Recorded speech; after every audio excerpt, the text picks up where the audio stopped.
The garden is producing a bumper crop of cucumbers. I made some bread and butter pickles, lots of them, but the cukes kept coming, and I was out there picking, and then I saw this.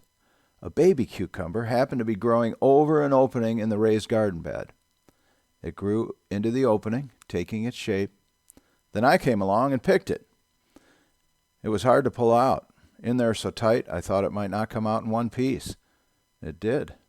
So I'll use this for bread and butter pickles. If I give a jar of bread and butter pickles to someone, they may notice little square pickles in there. I will refer them to this video for our mutual amusement and amazement. But you're here now, so you're already in on it. Also, so this video will get 1 million views, I will feature this thumbnail for the video. So when people see it, they must click to find out how the Jolly Green Giant's junk ended up on YouTube.